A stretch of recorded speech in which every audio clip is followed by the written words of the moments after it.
when we got a hedgehog and a dog. We thought we'll let Cricket lead this. And it was like love at first sight. She went straight up to the cage. I thought that that would be quite intimidating for Cricket.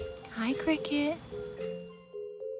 But something about Leaf she was comfortable with, and she came straight up.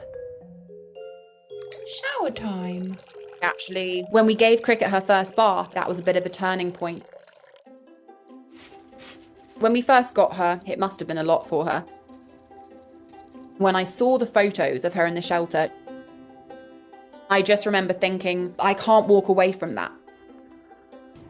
I did loads of research to give her the care that she needed.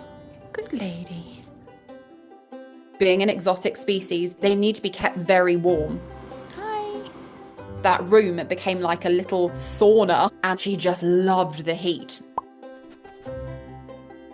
And I got her this wheel. She was finally like, oh, I can walk, I can run. She got in and she would just run and run and run. But what Cricket showed me, that animals have an amazing ability to suss each other out. It was a really, really warm day, and we thought, well, take her outside, and Cricket just walked up to her, you know? And that was basically it from that day. Leaf would happily want to be in her room as much as possible. Then Cricket would just be like zooming round.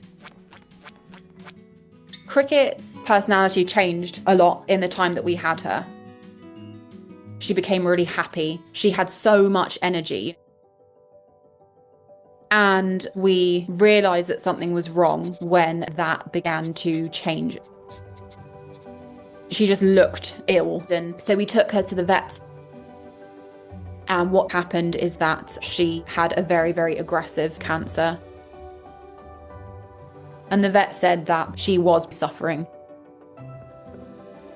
So we made the decision to have her humanely put to sleep. But she got this burst of energy, like she was saying goodbye. And that was really, really, really lovely and really special. Leaf, she was her friend.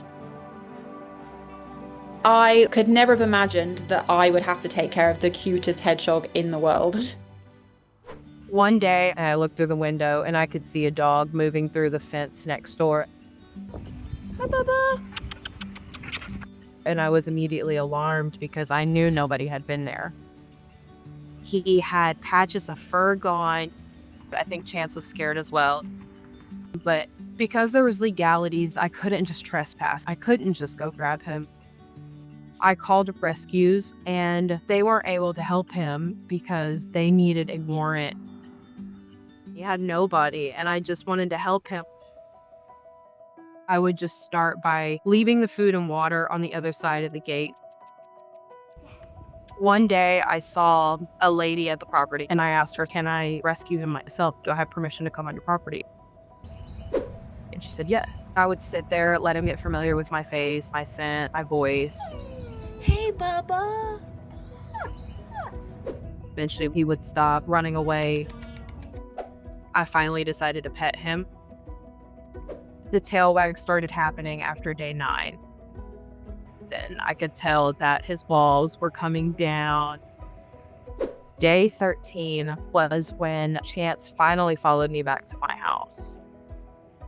I couldn't believe that he was right behind me. So I grabbed all of his belongings and I sat with Chance on my garage floor, making sure he knew, hey, your stuff is here. I'm safe. You're safe.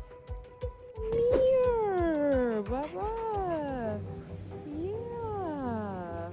Chance started to show his personality a few days into finally being on my property.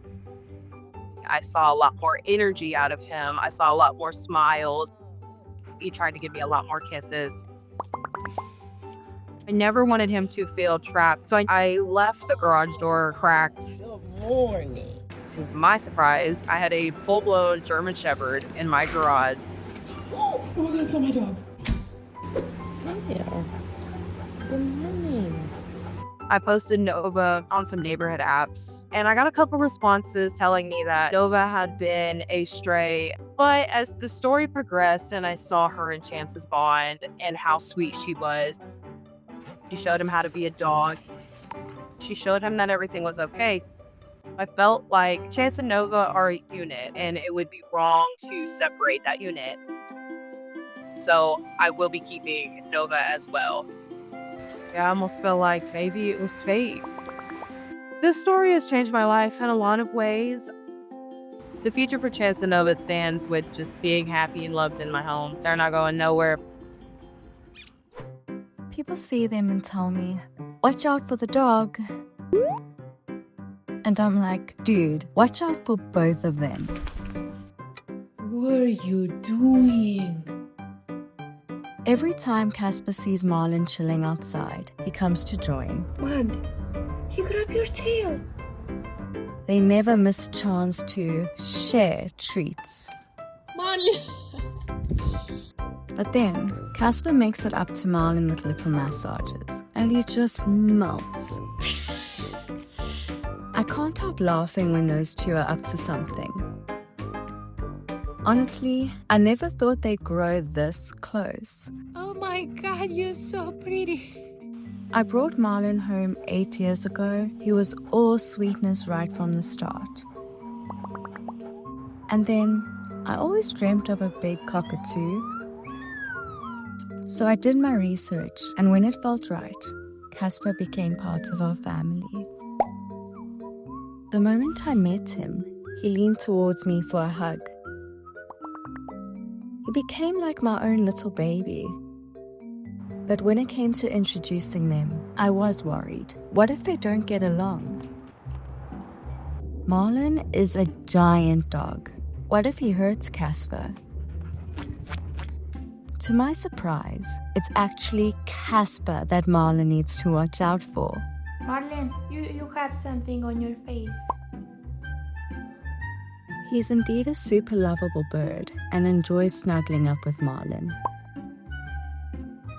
But if he feels ignored, he'd better run away.